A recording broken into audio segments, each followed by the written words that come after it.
நக்கல் நையாண்டி முல்லா வளமான வாழ்வியல் ஞான செய்திகளை வெடுக்கென வெகுளித்தனத்தோடு உணர்த்தவல்ல கதாபாத்திரம்தான் இந்த முல்லா.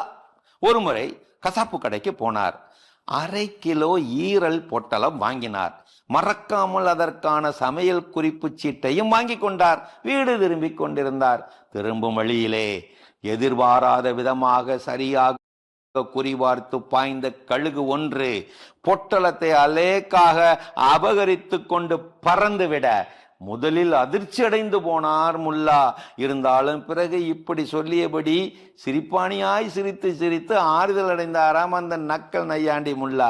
ஏ களவாணி கழுகே, ஈரலை பறித்து கொண்டா போகிறாய்? போடி போ. ஈரல் சமைக்கும் சமையல் குறிப்பு சீட்டு இதோ என்னிடம் தான் இருக்கிறது. ஈரலை மட்டும் கொண்டு போய் நீ என்ன செய்து விட போகிறாய்? பார்ப்போம், போ போ.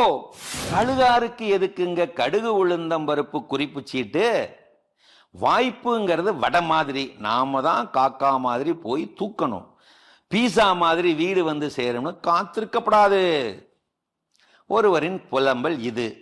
ஏமாற்றம் எனக்கு புதிது அல்ல, ஏமாறும் விதம்தான் புதிது புதிதாய் இருக்கிறது. இழக்கும் முன் இல்லாத முன்னெச்சரிக்கை, இழந்த பின் வந்தென்ன வராவிட்டால் என்ன?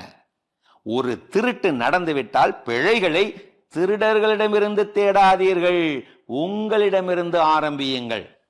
தவறுகளை செய்பவர்களை திருத்தி விடலாம், அதை நியாயப்படுத்துபவரை ஒருபோதும் திருத்த முடியாது.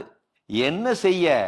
இழந்த பிறகுதானே தெரிகிறது இழந்தது வெறுங்கல் அல்ல வைரக்கல் என்று. அருமையான கதைகள் 1000 பகுதி